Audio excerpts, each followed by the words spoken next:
નામ યુગમ છે અને આ જે છે 365 ડેઝ ઓફ બ્લોગિંગ ચેલેન્જનો દિવસ નંબર 37.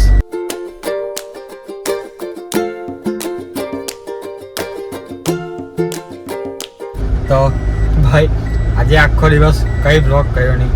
બપોર સવારે આવી અને આખો દિવસ મગન જ્યાં પડી રહ્યા છે. પિક્ચર સિરીઝ જોઈ. કઈ સિરીઝ હતી? સાંભળ્યું યાર કઈ સારી કઈ હતી એક મિનિટ. ટસ્કડી કેવું કઈ સારી સિરીઝ હતી. ઇમરાન હાશમી છે ને તો કઈ નહીં. હવે બસ 5 વાગ્યા છે તો હવે હાથમું ધોઈએ, ફ્રેશ થઈએ અને પછી બ્લોગ કરીએ. અને ભાઈ ખબર ને આજે મારો ફોન બહુ હિટ છે અને હું કન્ટિન્યુઅસ એ સિરીઝને એવું જોયું ને કન્ટિન્યુઅસ કેટલા 6 કલાકનું ઉપર હતો. બહુ ટાઈમ થયો. સારું કે ચાલે બાકી વાંધો નહીં. ચાલો નહીં ચાલો બધું. Later that same evening. તો ગાઈસ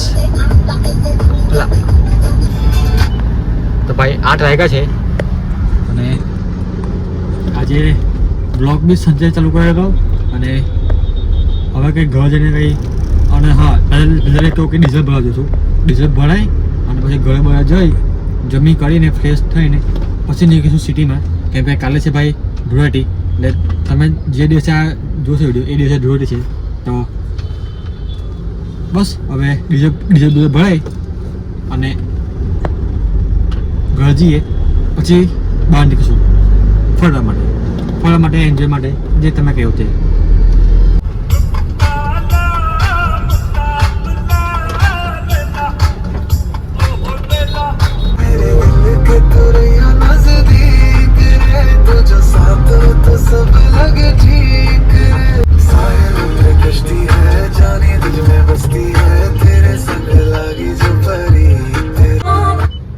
ભાઈ સાહેબ જે ડીઝલ ભરવામાં બી ભીડ છે.